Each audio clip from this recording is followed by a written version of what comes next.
Olá pessoal, sou o Wendel Reis e essa é mais uma parceria do MS Conecta e Investiga MS. Dessa vez entrevistando os candidatos a prefeito de Campo Grande. A nossa convidada de hoje é a candidata do PT, Camila Jara, que já foi vereadora e hoje exerce o mandato de deputada federal. Camila, obrigado pela presença. Eu queria que você começasse falando para a gente primeiro como que começou o seu interesse pela política até chegar a ser vereadora, a mulher, a única mulher eleita na ocasião, e hoje deputada federal, também a única mulher representante do Mato Grosso do Sul no Congresso. Queria que você falasse como que iniciou essa sua jornada na vida política até chegar hoje aqui, candidata a prefeita em Campo Grande. Wendel, eu queria agradecer o Conecta MS, o Investiga MS, a todo mundo que está tirando um tempinho do dia, que a gente sabe que é muito corrido, para estar acompanhando a política, para acompanhar nossas propostas.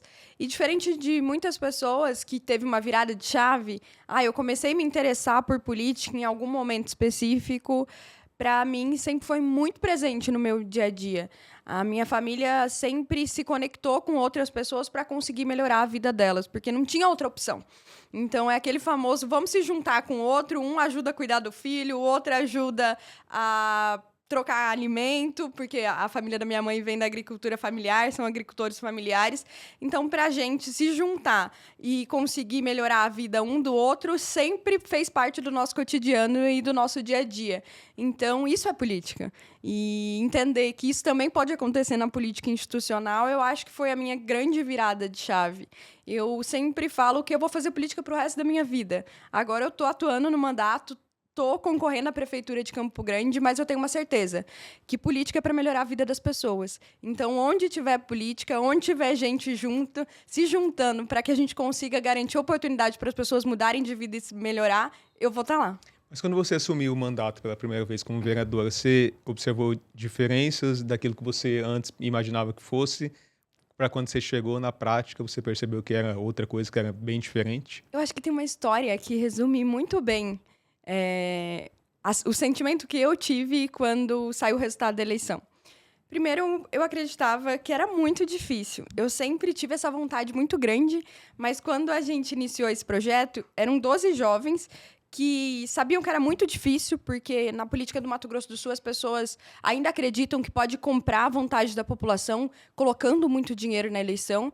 E essa eleição está aqui para dizer que a nossa vontade não tem preço, que grandes estruturas não nos intimidam e que a gente sabe que quando a população se junta, a gente consegue fazer a diferença.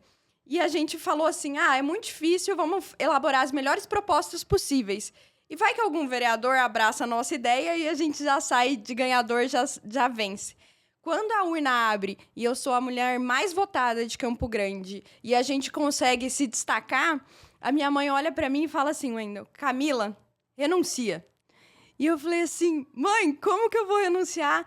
Aí ela falou assim, vai ser muito difícil a gente fazer tudo que a gente quer fazer. Eu falei, não, mãe, agora a gente tem que ir. E naquele momento eu estava sentindo o peso do mundo nos meus ombros, porque é muita responsabilidade. Uma coisa é quando você está fora, e o sentimento que me levou para a política foi o sentimento de revolta. Porque, para mim, é um absurdo o básico não ser realizado em Campo Grande. É um absurdo as pessoas perderem 2 horas e meia do seu dia dentro do ônibus. É um absurdo eu passar de carro e ver todo dia, praticamente, um motoqueiro se acidentando porque o trânsito de Campo Grande não é seguro. É um absurdo você ir num posto de saúde e você não ter sabão para limpar. E essas eleições, a gente está discutindo como os candidatos vão garantir o básico. E aí, quando você está do outro lado, que você é a pessoa que também tem que ajudar a garantir isso, você sente a responsabilidade nas suas mãos. E esse foi o sentimento que me levou a estar lá. Então, eu tinha que cobrar, eu tinha que exigir que a prefeitura garantisse o básico, mas eu também tinha que apresentar os caminhos para que isso acontecesse. Então, o nosso mandato foi nesse sentido, com muita responsabilidade, de entender que a pessoa que está lá, você também tinha que mostrar por onde você vai fazer. Por isso que a gente apresentou as emendas para o Hospital Municipal, apresentou a emenda para o Renda Básica, apresentou a emenda para começar asfaltando primeiro os bairros que têm maior densidade populacional e os bairros mais periféricos, porque a gente tem compromisso e a gente sabe que dá para fazer, que dá para aplicar o dinheiro. E por isso que a gente conseguiu cumprir 36 das 37 propostas que a gente apresentou no nosso panfleto na candidatura de vereadora. E foi observando essas dificuldades, então, que você decidiu hoje ser candidato a prefeito? Porque o vereador muitas vezes não tem autonomia para fazer, porque quem fica com a caneta, naturalmente, é o executivo. Foi isso, essas dificuldades também de implantar as coisas que você idealizou, que fez você hoje querer ser candidato a prefeito? Wendel, eu sempre tive muito claro que eu seria vereadora de oposição. É a gestão que estava sendo colocada, a gestão Marquinhos e a gestão Adriane, porque eu não concordava com o modelo de gestão que tá acontecendo em Campo Grande há muito tempo. E a gente tem o mesmo grupo político dominando a política de Campo Grande há algum tempo. Eles fazem um grande acordo e um fica com uma secretaria, outra hora tem um na cabeça de chapa, eles revezam entre a prefeitura e o governo do estado, mas quando a gente vai ver, não tem diferença de projeto pragmático, não tem diferença de mudança estrutural no plano de governo. Então, sempre foi muito claro que eu seria oposição tanto ao governo do estado quanto ao governo municipal. E essa inquietude e de saber que as coisas não vão mudar e não vão avançar na velocidade necessária para as urgências da população que nos moveu a lançar esse projeto, que é um projeto muito ousado, eu sei, que é um projeto com muita coragem, mas que é o projeto que representa a vontade e a esperança de muitas pessoas. É responsabilidade da prefeitura fazer creches para as crianças de 0 a 6 anos, é responsabilidade da prefeitura. Mas se o governo do estado também quisesse fazer, ele teria o feito. É responsabilidade da prefeitura encaminhar as pessoas para cirurgias eletivas, mas a média complexidade também é responsabilidade do governo do estado. Então, agora eles estão dizendo que são um projeto diferente, mas quando a gente vê no dia a dia, eles estavam unidos na eleição passada, agora se separaram porque, no fundo, são projetos personalistas e por isso que cada hora eles estão num partido político, porque eles não têm um ideal, e agora a gente está aqui porque a gente quer e tem certeza que existe uma opção para a eleição de Campo Grande nessa eleição. Quando você fala que é contra este modelo de gestão que está aí, você pode especificar melhor que tipo de atitudes e práticas que você acha que não são legais, que você quer mudar? Bem, eu vou citar com um exemplo muito claro. Toda vez que a gente sai na rua, e para mim isso é inaceitável, a gente recebe uma reclamação ou de uma pessoa que foi maltratada em algum serviço público, principalmente na área ligada à saúde, ou de um servidor que está atolado de serviço, que recebe pouco, porque hoje a gente tem servidores na prefeitura que recebem, que para ganhar um salário mínimo recebem complementos, e do outro lado a gente tem pessoas que recebem 100 mil reais, que é acima do que é permitido pela justiça. Quando a gente fala que a gente tem que retirar o direito dos servidores e que a gente tem que reduzir o número de funcionários para atender a população lá na ponta, porque a gente está obedecendo uma lei que diz que a gente não pode gastar tanto do recurso da prefeitura com funcionalismo, mas mesmo assim a gente escolhe pagar quase 100 mil reais e tem gente sendo investigada por conta disso, a prefeita está sendo investigada por conta disso, é uma opção de gestão. Você escolhe penalizar os servidores, penalizar a população para privilegiar alguns. E isso acontece em todas as estruturas de Campo Grande, desde quando a gente escolhe recapear sempre o centro da cidade e excluir as periferias, até quando a gente escolhe, por exemplo, resolver o problema na frente do shopping. O problema da frente do shopping, né, da Ernesto Geisel é o mesmo problema praticamente. É problema de drenagem, é problema de asfalto. Se aquela estrutura da frente do shopping, que foi um recurso do PAC, do governo Lula, fosse e levasse para a periferia, aquilo já teria sido resolvido há 10 anos atrás, como foi na frente do shopping. É uma escolha de gestão. Não resolver Ernesto Geisel, porque Ernesto Geisel liga as periferias de Campo Grande, e resolver o problema de drenagem da frente do shopping, na frente do Parque das Nações Indígenas, porque ali está a elite de Campo Grande. Você escolhe governar para um pequeno grupo em detrimento da maioria. E esse modelo de gestão não funciona para mim, porque a política existe para melhorar a vida da maioria. Nós vamos começar a falar agora um pouquinho sobre os principais problemas da cidade e a gente vai começar com o mais citado em pesquisa, que é saúde. As pessoas reclamam muitas vezes da falta de remédio, falta de médico. Muitos profissionais não querem atuar no sistema público porque recebem melhor na iniciativa privada. E vários outros problemas que atingem justamente as pessoas que mais precisam, que não têm condições de pagar um plano de saúde. Quais são as propostas, os projetos para melhorar este setor, que é onde as pessoas mais reclamam que não está funcionando aqui na capital? Wendel, a gente teve um programa do governo federal chamado Mais Médicos.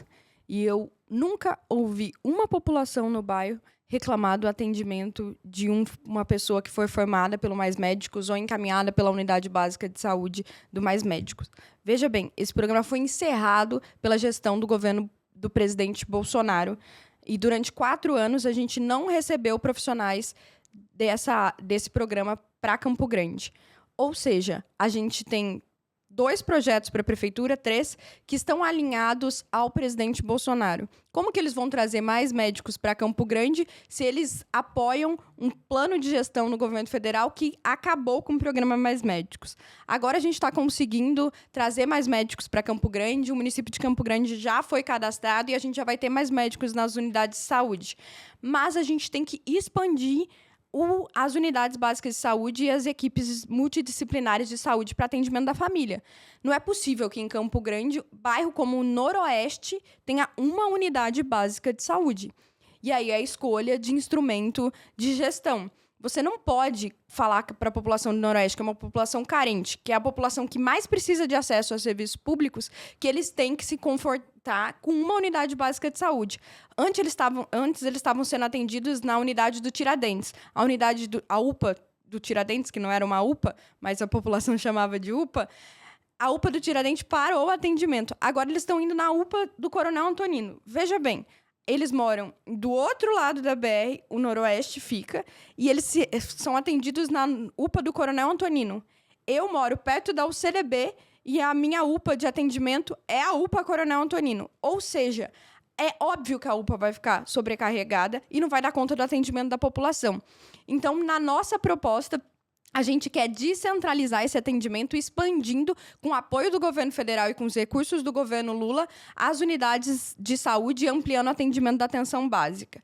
A responsabilidade dos atendimentos especializados também é do governo do estado. Então, a gente vai bater na porta do governador e vai cobrar a responsabilidade dele para construir o centro de diagnósticos especializados nas 7 regiões da cidade. Então, as pessoas que hoje demoram 79 meses para conseguir realizar uma simples endoscopia, que isso é uma falta de humanidade, não é uma questão de gestão, é uma capacidade de você se colocar no lugar do outro e conseguir entender que se a pessoa não tiver acesso a um exame desse, ela pode morrer. A gente vai buscar recursos com a bancada federal, com o governo do estado, chamar eles na responsabilidade e estruturar esse centro de diagnósticos de imagem para garantir não só de imagem, diagnósticos ampliados, para garantir que a população consiga se tratar no tempo certo.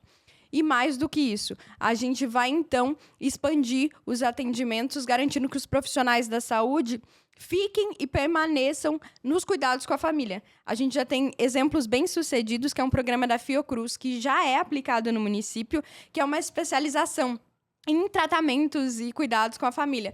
Então, em vez do médico que se forma ficar um tempo e usar a prefeitura como trampolim enquanto está fazendo residência, esse médico vai se especializar no cuidado com a família. Então, a gente vai expandir essa parceria com a Fiocruz, que tem todas as especialidades. Então, tem enfermeiro que se especializa, tem fisioterapeuta que se especializa, para que a gente tenha médicos formados com uma especialidade em cuidado da família, para que realmente funcione como o SUS preveu, que ele acompanhe a família desde sempre e não fique trocando sempre, com boa remuneração e valorização dos servidores. Para essas construções seriam utilizadas as estruturas já existentes ou você pensa em novas obras? A gente já mapeou algumas estruturas existentes, uma delas é aquela antiga maternidade da Moreninhas, que dá para adaptar. As que não é possível adaptar, a gente vai construir novas unidades. Você fala no programa de governo em implantação de um complexo hospital municipal, garantindo um completo atendimento. O que seria? Como seria? Eu fico muito feliz com o sucesso do complexo hospitalar, que foi uma emenda do Partido dos Trabalhadores, na época minha e do meu companheiro de bancada, o vereador Ayrton. É possível, tanto que essa emenda foi aprovada, mostrando para a população de Campo Grande que a gente consegue ter recursos no orçamento do município para conseguir implementar o hospital. E existem várias iniciativas ao longo do Brasil ou em outros municípios que deram certo. Então, a gente vai trazer essa iniciativa para cá, lembrando que ela é um complemento. A gente precisa garantir que a população tenha acesso na emergência, urgência, que é geralmente o atendimento hospitalar, mas a gente também precisa evitar que essa pessoa chegue lá. Hoje, o maior índice que leve as pessoas a buscar atendimento hospitalar são os problemas crônicos, cardiovasculares, de pressão alta. Então, a gente precisa trabalhar na prevenção, porque a gente quer evitar que os pais de famílias e os homens são as maiores vítimas dessas comorbidades, percam sua vida ou fiquem em situações degradantes porque não conseguiu ter acesso à prevenção antes. A gente vai para outro tema agora que também é bastante solicitado pela população e motivo de reclamação, que é a educação. Talvez o principal problema seja essa falta de vagas para crianças de 0 a 5 anos. Você falou em terminar no programa de governo essas obras. É o principal problema que você identifica hoje na educação aqui em Campo Grande? Wendel, se a gente tivesse, se Campo Grande, o único problema de Campo Grande fosse a falta de vagas da educação infantil, eu garanto para a população que a gente resolveria esse problema e nós estaríamos no céu. Mas, infelizmente, não é.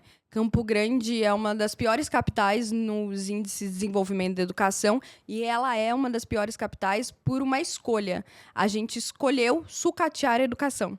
Lembra quando a gente ia para o intervalo da escola e a gente tinha 30 minutos do famoso recreio? Eu vou te dar um exemplo básico. Hoje em dia, esse famoso recreio virou 10 minutos.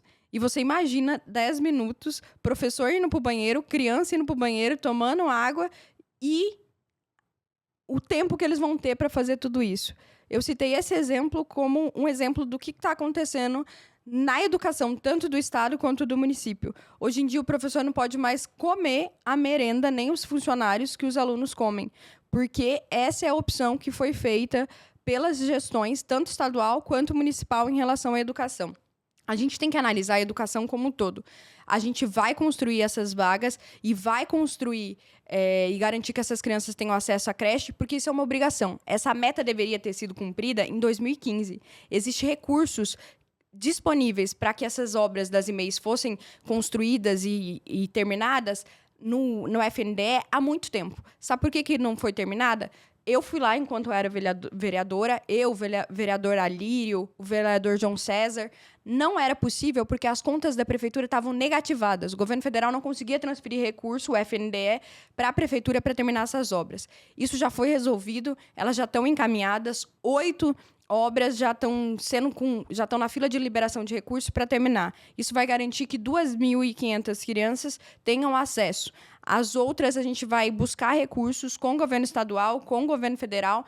A representante do MEC veio aqui e falou, se vocês querem garantir que essas crianças estejam dentro da escola e da creche, a gente vai liberar recursos para construir. Então, esse é um problema que já foi resolvido. Agora, a gente precisa pensar também em valorização dos professores. A gente precisa garantir que os servidores que estão envolvidos na educação recebam um salário digno, porque eles são os servidores que recebem menos de um salário mínimo, recebem complementação. A gente precisa garantir que os nossos estudantes estejam numa escola integral, porque o Brasil já está discutindo colocar os estudantes em escola integral. Então, a nossa meta é que 50% dos estudantes, no final dos 4 anos, estejam em escola integral. Então, se o filho do rico está aprendendo inglês, o filho do pobre também vai aprender inglês. Vai ter aula de robótica, vai conseguir desenvolver uma série de habilidades. E outro problema muito sério, e saiu um relatório hoje de manhã, que as condições do meio impactam na educação. Então, a gente aprovou na Câmara Municipal a lei que garante assistentes sociais e psicólogos dentro da escola. A gente vai fazer e vai cumprir essa lei para garantir que a gente entenda o que está acontecendo com a criança. Uma criança que vê o pai bater na mãe não vai conseguir aprender, mesmo tendo o melhor ambiente em volta dela, porque ela precisa ser acolhida, ela precisa ser tratada psicologicamente. Uma criança que passa fome não vai conseguir aprender. E hoje a gente tem crianças que passam fome no município, que a única alimentação que tem é a alimentação que tem dentro da escola. Então, por isso, a gente está prevendo o Bolsa Escolinha. Assim como as crianças do ensino médio estão recebendo agora o pé de meia, as nossas crianças vão receber um auxílio para continuar estudando e as mães vão conseguir garantir que seus filhos tenham qualidade de ensino para conseguir ter esse aproveitamento. Porque a gente sabe que educação, a gente consegue melhorar os índices de educação olhando para o todo e não só para um pequeno problema.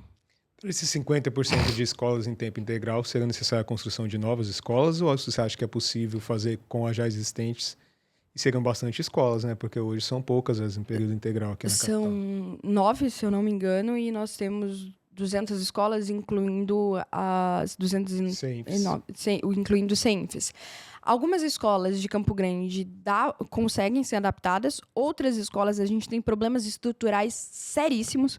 Tem escolas que a Consuela Trade, a escola está afundando, porque foi mal construída, crianças se machucam porque a escola está realmente afundando. Então, a gente vai ter que fazer um levantamento sério. E quando a gente fala sobre um levantamento sério, não é pintar a escola, é entender qual escola a gente consegue ampliar, porque tem algumas escolas que têm um espaço grande no terreno, e aí a gente vai fazer uma ampliação séria, não vai colocar os alunos dentro de uma caixa, de um container, porque todo mundo reclama, e se você faz uma gestão comprometida com as pessoas e comprometida com a educação, se as pessoas estão reclamando, você vai fazer uma coisa que realmente atenda às necessidades da população, não vai falar só que fez por fazer. Então, a gente vai ver qual dá para ser ampliada, qual vai conseguir adaptar as estruturas da escola integral, porque a escola integral não é só colocar um aluno dentro de uma sala de aula, tem que ter escola para as multi-atividades que coloca. E as que não der, a gente vai construir escolas novas, sim. Sobre um outro problema da cidade, obras paradas e asfalto também. Não só a questão das ruas que não têm asfalto, que são mais de 1.000 quilômetros, como já foi citado, e também as que têm o asfalto, e o asfalto não é de qualidade, e a gente vive aí constantemente com os gastos com tapa-buraco, né? Queria saber o que você pensa a respeito dessa questão, que é uma situação bastante cara, que precisa de ajuda do governo federal, do governo do estado para poder fazer. E essas construções todas precisam de dinheiro, né? A prefeitura disse que não há recurso hoje para poder fazer essas obras que são necessárias. Você acha que não há recurso mesmo? E como resolver esse problema, principalmente para as pessoas que mais sofrem lá na periferia por falta de asfalto? E até as outras pessoas que sofrem com o asfalto que não é bom. Obras de drenagem e de asfalto são caras. A população precisa ter... que depende de muito recurso do poder público para que a gente consiga estruturar. Esse é um ponto. O segundo ponto, não tem dinheiro. Por que não tem dinheiro? Existe um instrumento de arrecadação legal previsto no plano diretor, que é o IPTU progressivo, que a prefeitura, tanto a gestão do Marquinhos Trade quanto a gestão da Adriane Lopes, escolheu não colocar em prática. Então, hoje em dia, o IPTU progressivo não é colocado em prática, e um dos recursos do IPTU progressivo podia ser canalizado para garantir asfalto e drenagem nas áreas periféricas. É isso que a gente vai fazer. O que seria esse IPTU progressivo? Campo Grande é uma cidade, falta 1.000 quilômetros para ser asfaltada, porque ela cresceu de acordo com a especulação imobiliária, prejudicando as famílias mais pobres. Então, se a gente vai para as pontas da cidade e a gente tem pessoas pobres nas pontas das cidades, nas periferias dos bairros, é porque escolheu colocar essas pessoas lá.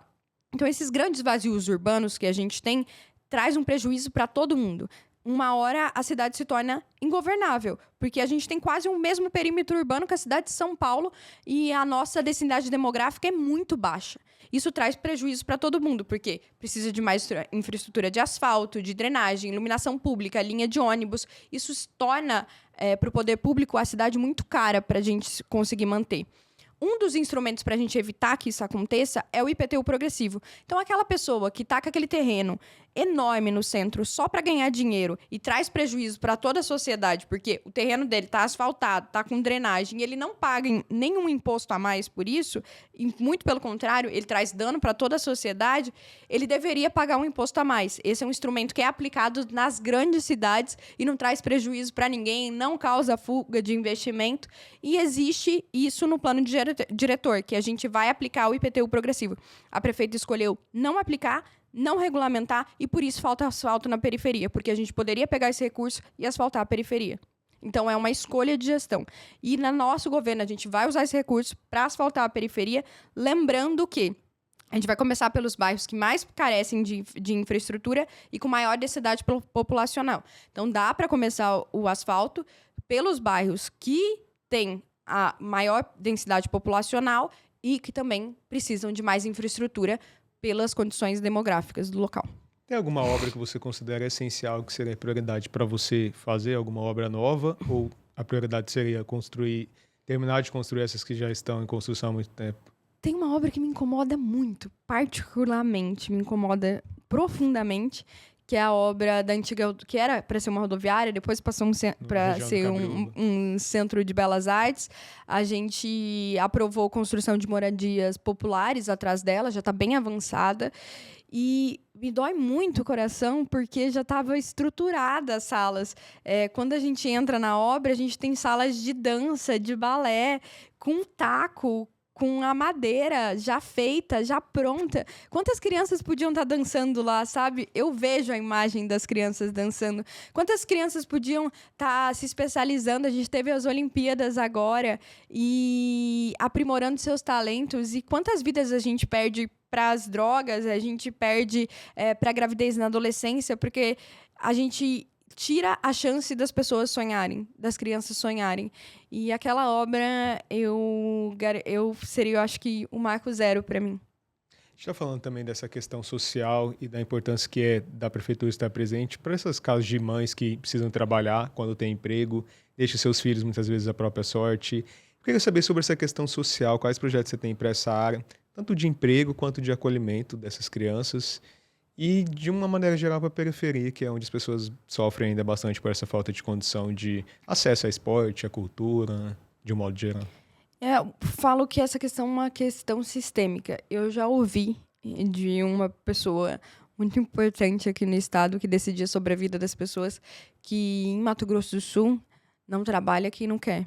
E quando a gente vai nas favelas, a gente vê aquelas mães que têm muitos filhos, por uma série de contexto, e elas não têm a opção de trabalhar porque não têm onde deixar seus filhos. E é importante a gente lembrar que a gente está numa capital extremamente violenta.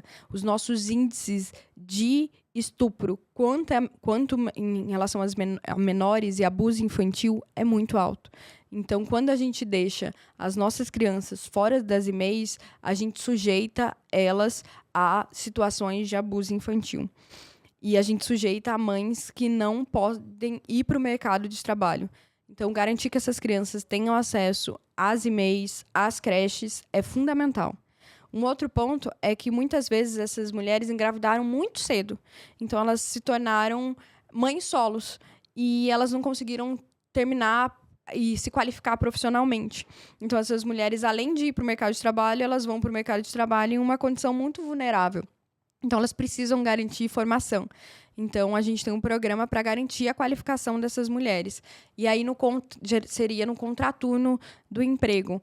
E, então, a gente ofereceria atividade de recreação, que é um projeto desde a nossa vereança, que eu falei que a gente cumpriu 36 das 37 propostas. O que faltou foi essa, que enquanto a mãe vai estar ou no EJA ou no curso de qualificação profissional, essa criança vai estar em algum espaço de recreação para que a mãe consiga ter a sua qualificação profissional, consiga entrar no mercado de trabalho sem estar num subemprego, consiga carteira assinada e consiga melhorar de vida. Essas crianças seriam de quantos anos? Quando precisar. Eu pergunto porque hoje não consegue ter vaga para todas até de 0 a 5 anos. Aí, num contraturno, eu fico imaginando o que será necessário. Seria um programa específico. O governo do estado, a gente já conseguiu desenhar um projeto piloto no governo do estado, mas seriam grupos específicos. Minha mãe foi professora do EJA há muito tempo, né? E algumas professoras que eram coniventes permitiam que as mães levassem as crianças e ficassem na sala de aula. Então, a ideia é que a gente consiga montar um aparato. Não vai ser uma creche, não vai ser uma estrutura de um EMEI para desenvolver o aprendizado, mas vai ser só para essa criança não ficar vulnerável enquanto a mãe está no curso. Sobre segurança pública, é uma das outras maiores reclamações aqui, está juntando uma questão que também é social e de saúde pública, que é das pessoas em situação de vulnerabilidade que estão na rua, em situação de rua. Como resolver esse problema que mistura tudo? Segurança, saúde, questão da assistência social também, né? O que você tem no seu programa de governo para resolver essa situação que hoje também é motivo de muita reclamação na cidade? É motivo de reclamação porque essas pessoas geram um incômodo e mostram o quanto a gente falhou enquanto sociedade. Eu acho que esse é um primeiro ponto. E a gente falhou em todos os sentidos. Existem estudos que comprovam que as pessoas que estão lá, a grande parte das pessoas que estão na dependência química, tem a dependência química atrelada a algum problema de saúde mental. Então, essa pessoa deveria ter tido diagnóstico de saúde mental, poderia ter isso poderia ter evitado que ela fosse para dependência química, e a gente falhou porque a gente não identificou a doença mental que essa pessoa tem.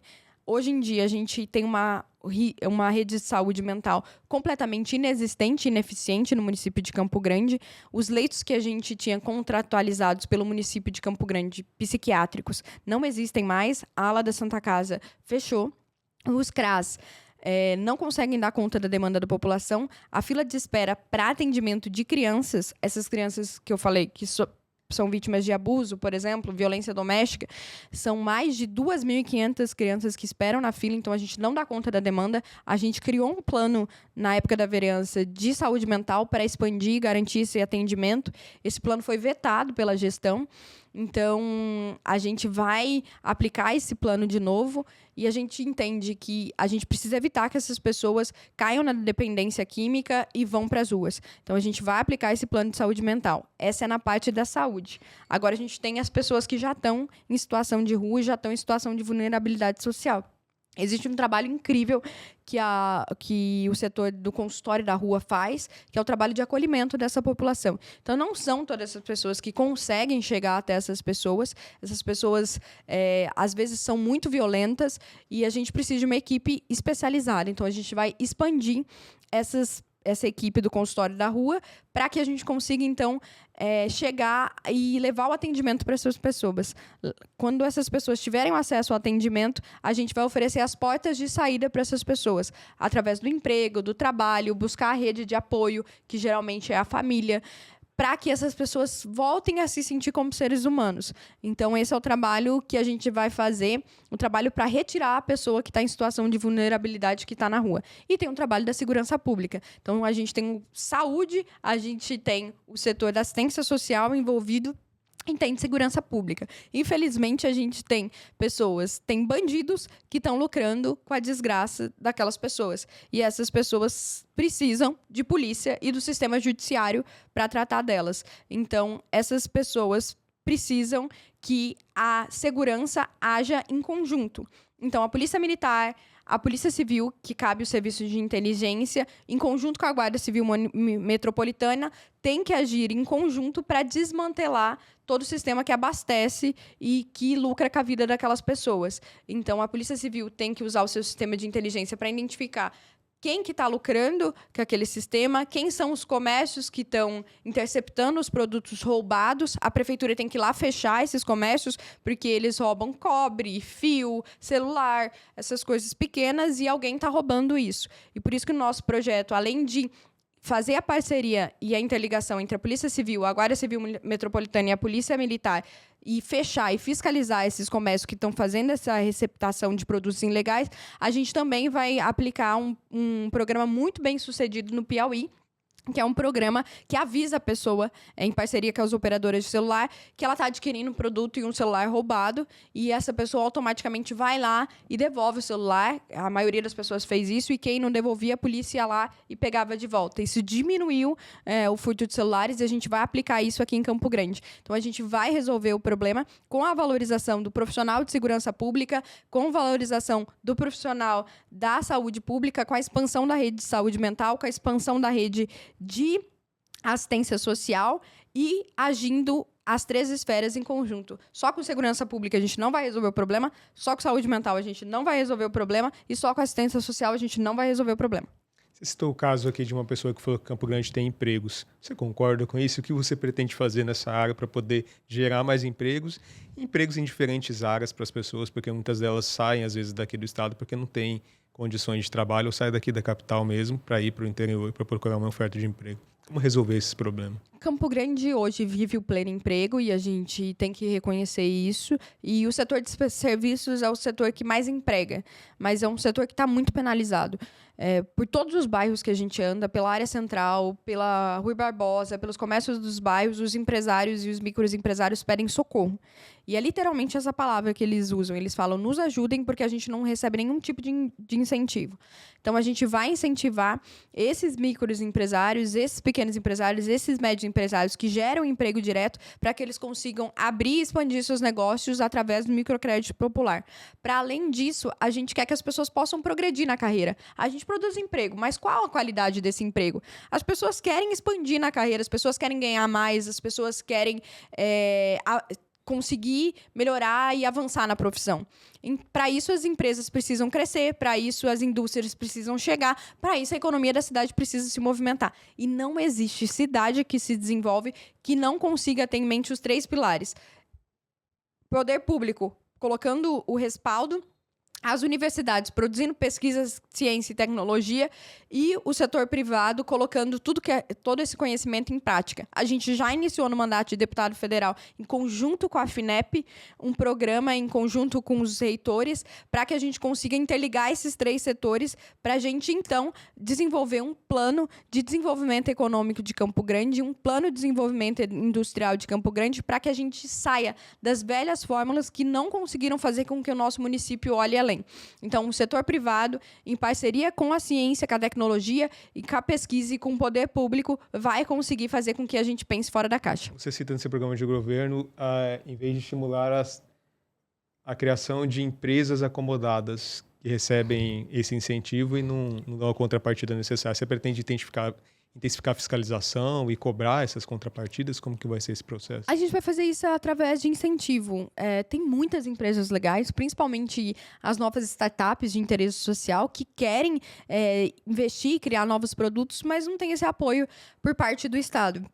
Então, a gente vai fazer com que a GTEC, que é a Agência de Tecnologia, em parceria com a FINEP, financie esses empresários, ofereça crédito para esses empresários, para que eles consigam desenvolver essas saídas, essas tecnologias e essas pesquisas. E tem muita gente boa produzindo muita coisa que precisa do apoio do Estado. Então, a função da Prefeitura vai ser garantir, criar todas as condições para que os empresários consigam, então, expandir seus negócios, desenvolver pesquisa, ciência e tecnologia, para que a população como um todo consiga melhorar de renda, melhorar os salários e progredir na carreira. Moradia popular, falta de casas, como resolver esse problema? É muito triste que Campo Grande se orgulhe, e Mato Grosso do Sul se orgulhe de ser um dos estados que mais cresce, e a gente escuta várias vezes falando que Mato Grosso do Sul cresce tanto quanto a China. E a gente está desenvolvendo várias parcerias com a China, e na China não tem ninguém que mora debaixo de favela. E se Mato Grosso do Sul quer ter o mesmo crescimento econômico do que a China, a gente tem que ter as mesmas responsabilidades.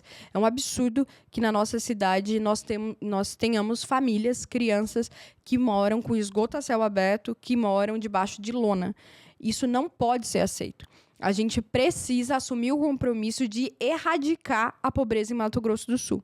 A gente vai ser o estado que cresce, que se desenvolve. Campo Grande vai ser a capital do agronegócio. Mas a gente também vai ser a capital que erradicou a pobreza.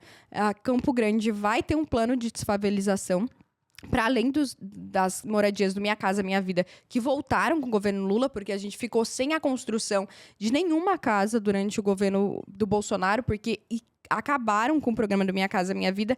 A gente vai ter o programa de aluguel social. A gente tem 60 mil imóveis vazios em Campo Grande. Então, a gente precisa fazer com que esses imóveis gerem renda. É por isso que a gente vai expandir o programa de aluguel social. A gente vai aumentar as parcerias públicas e privadas para garantir que essas pessoas que estão debaixo da lona consigam ter um teto de imediato. E a gente vai garantir moradia digna com infraestrutura e com aparelhos estatais para essa população. Vai ser o maior plano de desfavelização que essa cidade já viu. Nós estamos encerrando já o nosso tempo. Queria que você falasse rapidinho sobre o transporte coletivo, que também é uma demanda que as pessoas reclamam bastante do serviço. É um problema aí onde o consórcio diz que não lucra tanto quanto deveria e a população reclama muito e com razão da qualidade do serviço que é prestado. Olha, eu não tenho problema nenhum que as empresas e os empresários lucrem. Eles podem lucrar o tanto que eles quiserem, mas para isso eles precisam oferecer um mínimo de um serviço de qualidade. E o consórcio Guaicuru já lucrou muito. Na época que eu pegava o busão, ele lucrava bastante. E o busão era de péssima qualidade. Até os meus 22 anos, eu dependi de transporte público para fazer qualquer coisa na minha vida. E eu fui muito prejudicado por conta disso. E a população é muito prejudicada. Transporte público é um dever do Estado. E existe hoje uma conivência da Prefeitura Municipal de Campo Grande e do consórcio Guaicurus em relação ao que está acontecendo. Primeiro que nenhum contrato que foi estabelecido há 10 anos atrás, com vigência para os próximos 10 anos, vai dar conta de resolver os problemas e das dinâmicas que se apresentavam. Quando esse contrato foi criado, não existia Uber. Para você ter noção. E daqui 10 anos a gente já vai estar falando sobre veículos que não emitem nenhum tipo de poluente. E isso não estava previsto no contrato. Então é um contrato obsoleto, pesado, que prevê, por exemplo, que as linhas de ônibus e que o número de passageiros, que é a forma de lucro do contrato, também não se estabeleçam. Então a gente vai acabar com esse contrato, romper com esse contrato. A gente já tem elementos que nenhuma das partes cumprem um contrato, então judicialmente dá para fazer isso, e dá para fazer porque eu já conversei com a Noreg, a gente já fez audiência pública sobre isso. Depois a gente vai abrir uma nova licitação, mas a gente vai garantir que o poder público tenha acesso e exija desse contrato as linhas de ônibus. A gente precisa, primeiro, expandir o número de linhas de ônibus nos bairros. A gente precisa garantir velocidade nas vias principais, e isso pode ser através dos ônibus, dos corredores de ônibus que já estão sendo implementados, que precisam terminar. E a gente pode pensar outros modais de transporte para Campo Grande. Então, quando a gente pensa em mobilidade urbana, a gente consegue melhorar a qualidade de vida da população e a gente consegue resolver o problema da saúde. Hoje, um dos maiores motivos de superlotação dos leitos do SUS é ortopédico. Por quê? Porque o nosso trânsito é extremamente violento. Então, a gente precisa reduzir a violência no trânsito de Campo Grande, precisa melhorar o transporte público para que a gente garanta que as pessoas tenham um transporte de qualidade, mas mais do que isso, para que a gente consiga melhorar a afluência de toda a cidade. Nós temos, Camila, 8 candidatos, a gente vai estamos entrevistando os 8 candidatos a prefeito de Campo Grande. Eu queria, para encerrar, que você falasse com o eleitor por que votar na Camila Jara para prefeita de Campo Grande. Ainda eu queria agradecer o espaço, agradecer todo mundo que ficou aqui acompanhando a gente. E eu queria dizer para toda a população de Campo Grande que a nossa cidade tem jeito. Eu sei que pode parecer que toda eleição, pessoas como eu vêm prometendo as mesmas coisas e os nossos problemas nunca se resolvem lá na ponta. Mas a gente nunca vai conseguir resolver os velhos problemas investindo em velhas soluções e nos velhos nomes. A gente tem o melhor plano de governo e, assim como o presidente Lula está fazendo o nosso país crescer de volta, está trazendo mais casas e está garantindo mais emprego e mais renda e mais melhoria de vida, a gente vai melhorar a vida em Campo Grande. É por isso que eu preciso que vocês confiem na gente. Se quiserem conhecer mais as nossas propostas, sigam a gente nas redes sociais, @CamilaJaraMS. Camila, eu agradeço a participação aqui e agradeço também a você que nos acompanha nessa entrevista com todos os 8 candidatos a prefeito de Campo Grande. Obrigado pela atenção e até o próximo.